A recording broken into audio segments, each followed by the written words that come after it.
Hello students, welcome to the session. I am Mr. M.H. Mota, Assistant Professor, Department of Civil Engineering. Today's session is on the introduction to the cement. The outcome of this session. At the end of this session, you will be in a position to understand different ingredients or compounds of the cement and their significance. Let's try to understand it in detail. Let's start the discussion by the introduction to the concrete. So concrete is most widely used man-made construction material in the world and is the second only to the water as the most utilized substance on the planet. It is obtained by mixing a cementitious material or the binding material like cement, water, the aggregates which can be either fine or coarse in nature. It must be added in a certain proportion to have the appropriate design mix, and sometimes the admixtures in a required proportion. Admixtures are used to enhance the certain parameters or the quality of the concrete. As we have seen that cement is a major ingredient in formation of concrete, let's now try to understand the cement. Cement, or popularly known as the Portland cement, is an extremely ground material having adhesive and cohesive properties. Ground material means a very fine material which has been grounded to certain very less size or the microscopic size, which provides a binding medium for the discrete ingredients. These discrete ingredients are nothing but the aggregates, fine and coarse aggregates, which are forming the major body of the concrete. The cement acts as the binder for it. This cement is obtained by burning together in a certain proportion a mixture of naturally occurring argillaceous or something which contains the alumina such as shale and clay and the calcareous material such as limestone or chalk to partial fusion at very high temperature around 1300 to 1500 degrees Celsius in kiln. The product obtained by burning is called clinker. This clinker is cooled and ground to a fine powder with addition of 3 to 5% of gypsum. The product formed is known as cement.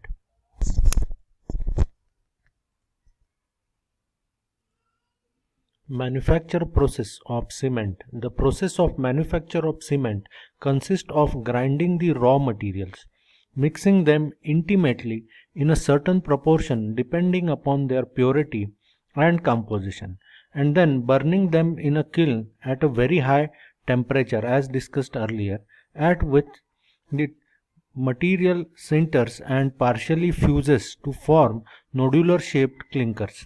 These clinkers are large in size.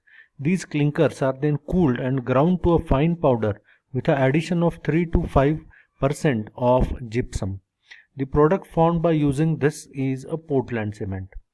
There are two processes known as wet and dry process. The discussion on these will be beyond this particular session, but we will discuss it in some other session. This is a flow chart of manufacturing process of cement where limestone and clay are blended and then they are kilned and then it has been milled to find the cement. These are the certain glimpses or photographs of the kiln or the cement factory. So by going through these pictures, you will be able to understand that even though we have discussed it in short, the process is very complex and needs a very high amount of work to be done to ultimately produce the cement. Another aspect of the manufacturing of this cement is that it is the largest in the world which produces the carbon dioxide.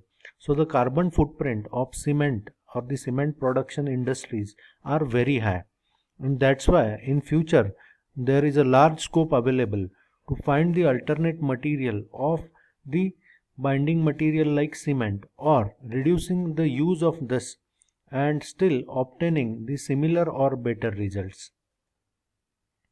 The chemical composition of cement. The raw material used for manufacture of cement consists mainly lime, silica, alumina and iron oxide. These oxides interact with one another in the kiln at very high temperature, as discussed in previous slides, to form more complex compounds, which ultimately results in the formation of cement. So this is the approximate oxide composition limits of ordinary Portland cement. So in which the calcium oxide forms the major part of this, which is in a range of 60 to 67%, while silica oxide is forming 17 to 25%. Other oxides like alumina, ferric, certain alkalis and sulfur trioxides are present in comparatively very small proportion. The major compounds of the cement are known as box compound. The major compounds are known as box compound is based on the work of R.H. Bloch. These are the names and formula of the Bloch's compound. The Bloch's compounds are tricalcium silicate, which is abbreviated as C3S, dicalcium silicate, abbreviated as C2S, tricalcium aluminate, abbreviated as C3A, and tetracalcium aluminoferrite, abbreviated as C4AF, are the major compounds which are very significant in the role of cement in construction. Let's try to understand the significance of these compounds. The C3S or tricalcium aluminate, which is present in a range of 25 to 50%, is hydrate at a faster rate and produces higher heat of hydration. It is responsible for rapid hardening with an early gain of strength and has less resistance to chemical attack. Or in other words, we can say that whatever early gaining of strength is there is responsible because of the presence of C3S in cement. C2S, it hydrates and hardens comparatively slowly and produces less heat of hydration. It provides much of the ultimate strength or the final strength and has greater resistance to the chemical attack. So in simple words, we can say that the C2S is responsible for the final or ultimate gaining of the strength. It is gaining it slowly, but ultimately the major strength gained is because of the C2S. Then tricalcium aluminate. It is the first compound which starts hydrating. It produces the highest heat of hydration and responsible for the setting of cement. While tetracalcium aluminoferrite or C4AF, it hydrates rapidly, but its individual contribution to the overall strength of cement is insignificant. Only it hardens very rapidly and gives a certain shape to the cement articles. Let's understand what is the meaning of the hydration of cement. So anhydrous or non-addition of any moisture, such cement does not bind the aggregates. It acquires adhesive properties only when it is mixed with the water. The chemical reaction that takes place between cement and water is referred as the hydration of cement.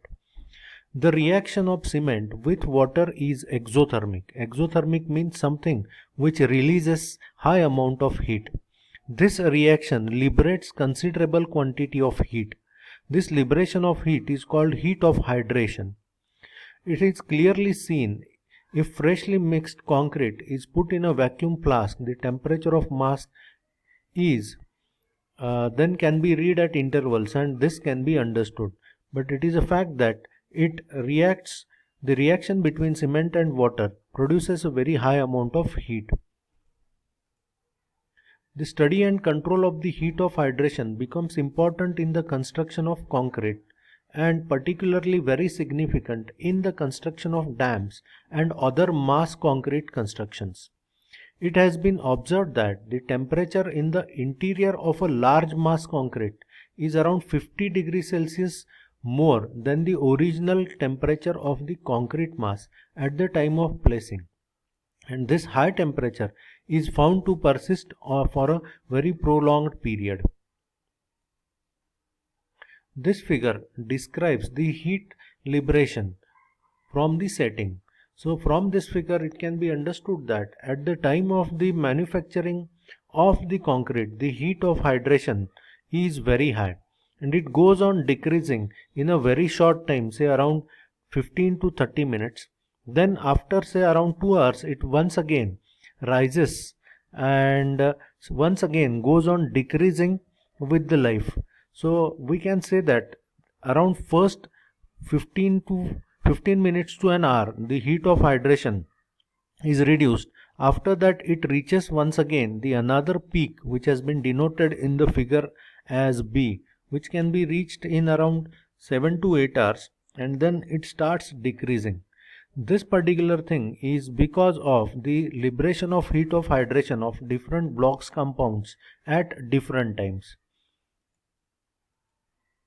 On mixing of cement with water, a rapid heat evaluation lasting a few minutes occur. This heat evaluation is probably due to the reaction of solution of aluminates and sulfates.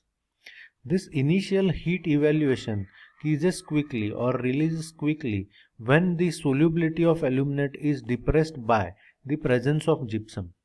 Next heat of evaluation is on the account of formation of ettringite and also may be due to the reaction of C3S. This figure indicates the fraction heat hydrated and the different compounds responsible for this.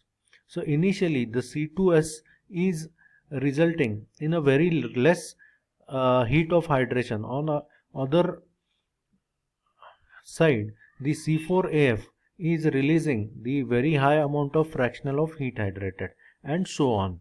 This particular figures are on the account of very large scale heat of hydration or total heat of hydration. So we can see that C4AF, the fraction heat hydrated, is less than around 0.1 while at the initial phase, and it reaches up to the 100% heat of evaluation in around 180 days, and so on. So accordingly the heat of hydration takes place.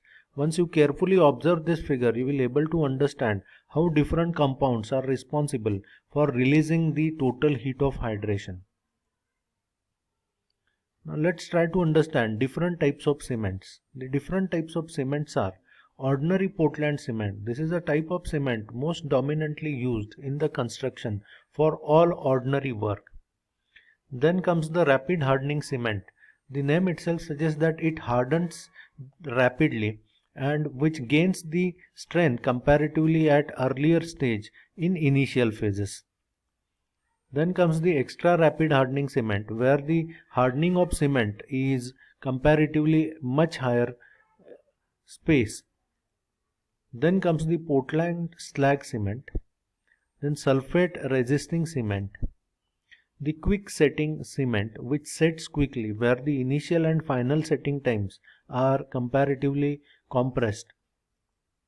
Then low heat cement, where the heat of hydration is comparatively less as compared to the other cements like ordinary Portland cement, rapid hardening cement, and so on. Then the Portland pozzolana cement, which is very commonly known as PPC and right now are used worldwide. Air entraining cement. This is a type of cement, but still Indian standards have not included this in their format. And last is white or colored cement, which can be used for different purposes. So these are the different types of cements. The use of these cements are different and they are specifically used for a certain specific purpose only. So that's it for this session. Let's meet in the next session to learn more about this cement. Thank you for your patience listening and learning. And don't forget to like, comment and subscribe. Thank you.